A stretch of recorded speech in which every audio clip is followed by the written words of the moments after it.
Los libros de historia te enseñaron que Roma cayó bajo el peso de los bárbaros. La autopsia revela algo completamente diferente y mucho más perturbador para todos. Roma no fue conquistada desde afuera, fue suicidada desde adentro, con un arma que ningún ejército del mundo hubiera podido fabricar jamás por sí solo, en ninguna época. El arma no era una espada ni un ejército, era una moneda. Una pequeña moneda de plata que el imperio fue vaciando hasta que no valió absolutamente nada en ningún mercado. Esta es la autopsia del imperio más poderoso de Occidente. Causa de muerte: suicidio financiero, ejecutado durante 200 años completos sin interrupción ni corrección posible. Para entender cómo murió Roma, hay que entender primero lo que fue Roma en su máximo apogeo de poder, riqueza y control absoluto sobre el mundo conocido completo por siglos. En el año 117 después de Cristo, Roma gobernaba 55 millones de personas sobre 5 millones de kilómetros cuadrados de territorio absolutamente dominado. Desde Escocia hasta Mesopotamia, desde el Sáhara hasta el Danubio. Ningún poder antes ni después gobernó tanto, con tanta eficiencia administrativa real, sostenida en el tiempo. Sus calzadas conectaban el mundo entero. Su ejército mantenía la paz universal. Su moneda circulaba desde Britania hasta la India, sin cuestionamiento ni interrupción alguna. Pero detrás de esa gloria existía una ecuación que nadie en el Senado quería resolver, porque la respuesta era demasiado incómoda para cualquier político romano de cualquier época. El imperio costaba más de lo que producía. Esa brecha entre ingresos reales y gastos totales fue la primera herida verdadera, la que sangró en silencio durante siglos completos. Mantener 500.000 de soldados en activo consumía el 80% del presupuesto imperial completo cada año, sin excepción ni posibilidad de reducción estructural alguna. Cada legión necesitaba paga, equipo, abastecimiento permanente y pensión de retiro. El ejército romano fue la empresa más cara que civilización alguna había decidido construir. Además de los soldados estaban las calzadas.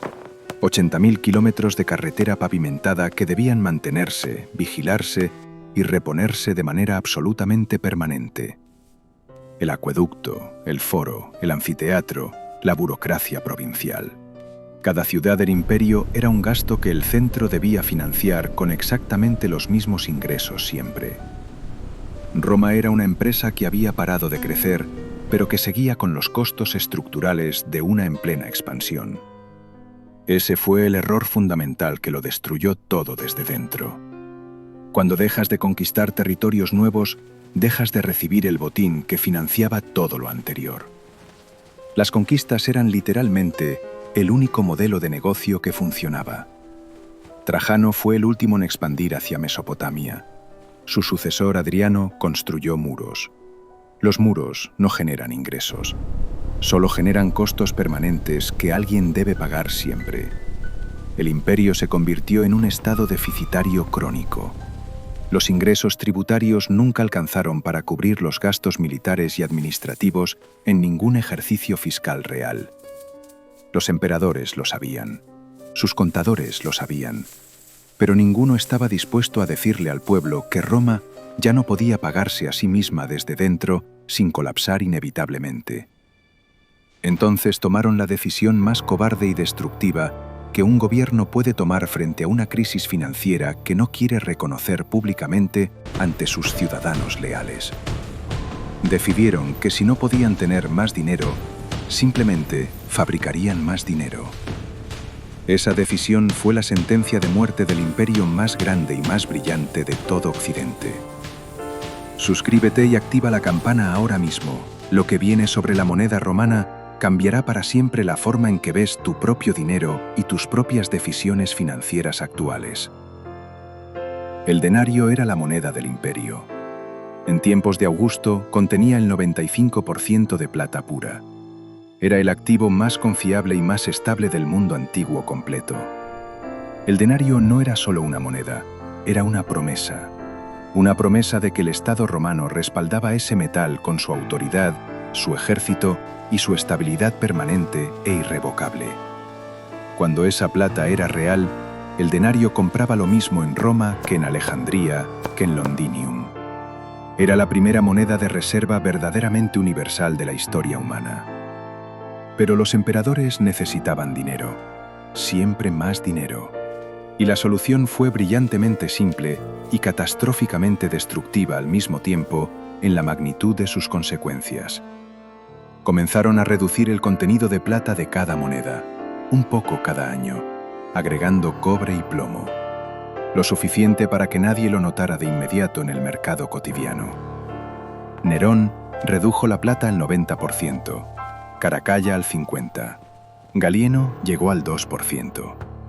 En 200 años, el denario era básicamente cobre pintado con apariencia de plata. No solo acuñaban monedas, estaban diluyendo la confianza de 50 millones de personas en la única institución que garantizaba el valor real de su trabajo y de su esfuerzo diario.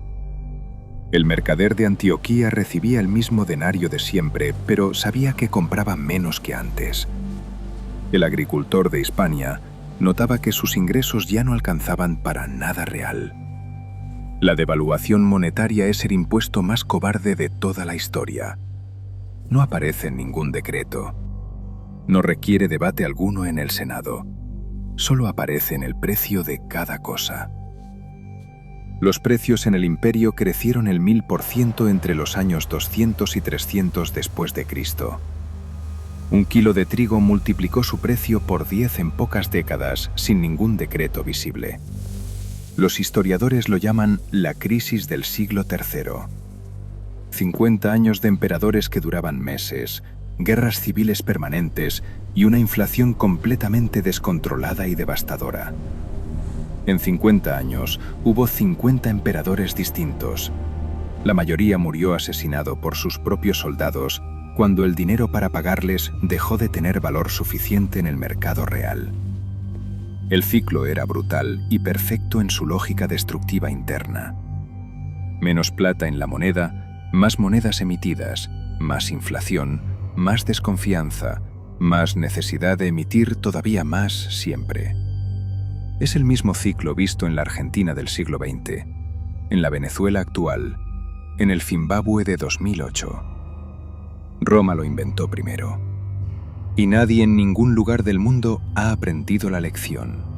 El oro guardado en las villas privadas se volvió el único activo real del imperio. Quienes tenían oro físico no sufrieron la inflación. Quienes tenían denarios vieron evaporarse todo cuanto tenían. El activo que sobrevivió la hiperinflación romana no fue el denario devaluado. Fue el oro físico que los sabios de esa época guardaban lejos del Estado y muy lejos de sus promesas vacías. Ve al comentario fijado ahora mismo. El curso Oro Inteligente existe para enseñarte lo que Roma no supo proteger a tiempo antes de que todo colapsara de manera definitiva e irreversible total. La lección del denario romano no es solo histórica, es absolutamente actual. Cualquier moneda cuyo emisor controla su producción puede ser diluida hasta valer exactamente cero en el mercado. La inflación no golpeó a todos por igual, nunca lo hace. Golpeó primero y más duramente a la clase media, a los comerciantes urbanos y a los pequeños agricultores libres del Imperio Romano. El senador con tierras y esclavos podía sobrevivir produciendo su propio alimento directamente. El comerciante de la ciudad quedó aplastado entre dos fuerzas imparables y simultáneas reales. Sus costos subían en denarios devaluados, sus ingresos llegaban también en denarios devaluados, pero el precio real de todo lo que necesitaba para vivir seguía subiendo sin ninguna detención. El Estado, desesperado por mantener sus gastos con una moneda sin valor real, recurrió entonces a la única solución que siempre se le ocurre a un gobierno en crisis financiera real profunda. Subió los impuestos de manera brutal y sin precedente. El edicto de Diocleciano intentó fijar precios para controlar la inflación y simultáneamente aumentó la presión fiscal a niveles imposibles. Los agricultores que no podían pagar sus impuestos entregaban sus tierras a grandes terratenientes para saldar sus deudas con el fisco imperial sin ninguna otra alternativa real disponible jamás. En menos de un siglo, los pequeños propietarios libres desaparecieron completamente del campo romano. Surgieron los grandes latifundios con coloni semilibres atados permanentemente a la tierra. Los coloni no eran esclavos formalmente, pero no podían moverse ni vender su trabajo libremente. Eran el embrión exacto del siervo feudal que dominaría toda la economía medieval posterior.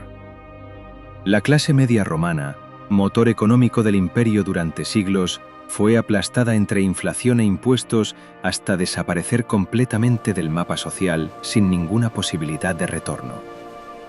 Sin clase media no hay consumo interno. Sin consumo no hay mercado activo. Sin mercado no hay impuestos reales.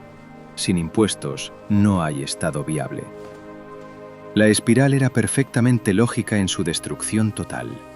Las ciudades comenzaron a vaciarse progresivamente, no porque la gente quisiera irse, sino porque las ciudades eran exactamente el lugar donde el fisco podía encontrarlos y cobrarles con mayor eficiencia.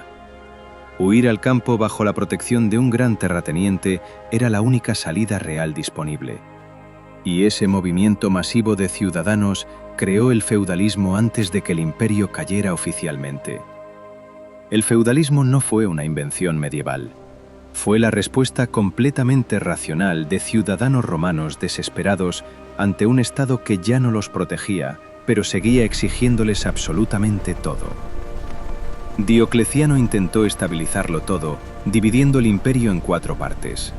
Creó una burocracia enorme para administrarlo. Para pagarla tuvo que subir los impuestos todavía más que antes siempre. Constantino trasladó la capital a Constantinopla en el año 330. Roma ya no era el centro real del mundo. Era una ciudad cara, difícil de defender y llena de grandeza sin ningún sustento económico. La nueva capital era estratégicamente superior, pero también fue más cara de mantener. Para financiarla, el Occidente fue gradualmente abandonado a su propia suerte económica y militar sin recurso alguno. El Occidente romano quedó como una empresa completamente descapitalizada, con gastos heredados imposibles de pagar, una moneda sin valor y ciudadanos que ya no creían en el proyecto imperial. La confianza es el activo más frágil de cualquier sistema económico y político. Cuando desaparece, ningún decreto, ni ejército, ni muro puede reconstruirla en el tiempo necesario para salvar algo real. Sin moneda real, no había paga real para los soldados. Y sin paga real, no había soldados leales. El ejército romano comenzó a desintegrarse desde su base económica fundamental e irreversiblemente. Los emperadores del siglo IV resolvieron el problema contratando a bárbaros para defender el imperio de otros bárbaros. La solución más cara posible para quien ya no podía pagar nada con valor. Los visigodos, ostrogodos y francos entraron como foederati, aliados militares pagados. Conocieron las calzadas, los almacenes y todas las debilidades del sistema desde el interior mismo completo. Estilicón, el general más poderoso de Occidente en el año 400, era hijo de un vándalo. El hombre que defendió Roma de los visigodos era él mismo de origen completamente bárbaro e inconfundible. En el año 410, Alarico y sus visigodos saquearon Roma. Los libros lo llaman la Gran Invasión. La autopsia revela algo completamente diferente en su causa económica verdadera y documentada. Alarico había servido fielmente en el ejército romano durante años.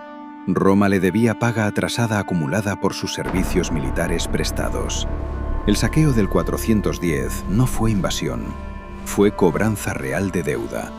El imperio no cayó bajo guerreros extranjeros superiores en ningún sentido militar. Cayó porque no pudo pagar sus facturas acumuladas. La causa de muerte fue exactamente esa: insolvencia soberana total definitiva. En el año 476, Odoacro depuso a Rómulo Augustulo, el último emperador romano de Occidente. No hubo batalla épica alguna. solo un funcionario que dejó de reconocer una autoridad central completamente vacía.